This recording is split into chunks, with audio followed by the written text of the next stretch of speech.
The first time I saw Sarah, she was standing in the middle of a bookstore, flipping through the pages of a novel, completely lost in its world. There was something mesmerizing about her. The way her eyes sparkled with curiosity, the way she tucked a strand of hair behind her ear when she was deep in thought. At that moment, I knew she was different. I gathered my courage and walked up to her. "That's a great book," I said, trying to sound casual. She looked up and smiled. "Oh, have you read it?" "Not yet, but I've heard it's amazing." She laughed softly. "Then you should definitely read it. Stories have a way of changing our perspectives." That was the beginning of our story.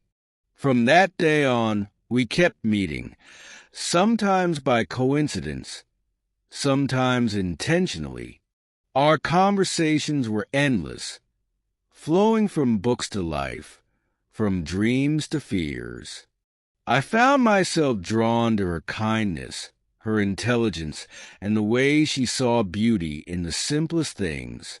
When I finally asked her out, she smiled and said, "I was wondering when you'd ask."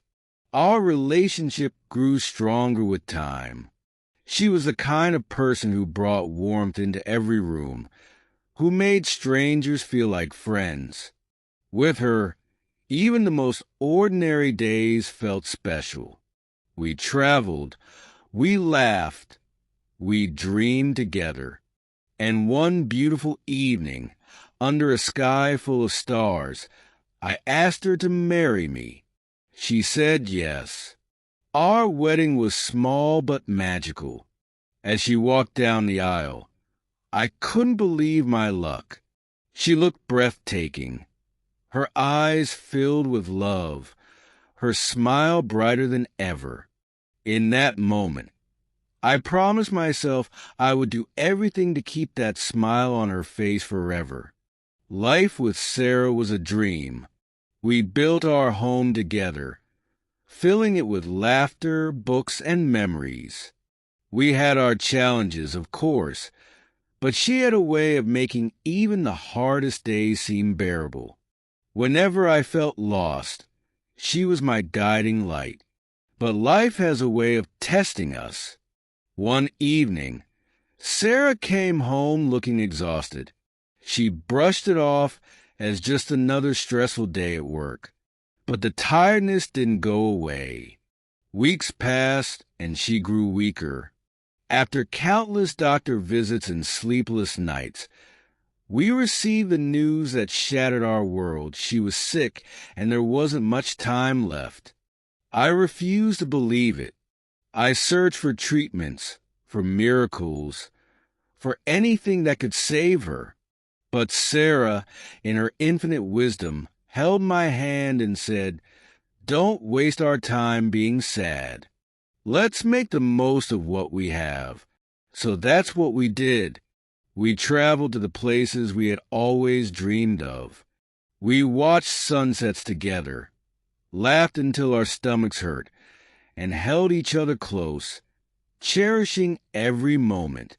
I read to her every night, just like she used to do when we first met. And despite everything, she never stopped smiling. One evening, as we sat on our porch watching the stars, she rested her head on my shoulder and whispered, "Thank you for giving me a beautiful life." Tears filled my eyes, but I held her hand tightly. "It was you who made it beautiful, Sarah." That was our last night together.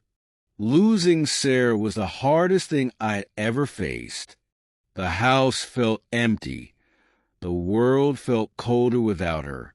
But I knew she wouldn't want me to drown in sorrow. So I started writing about her, about us, about love that never truly fades.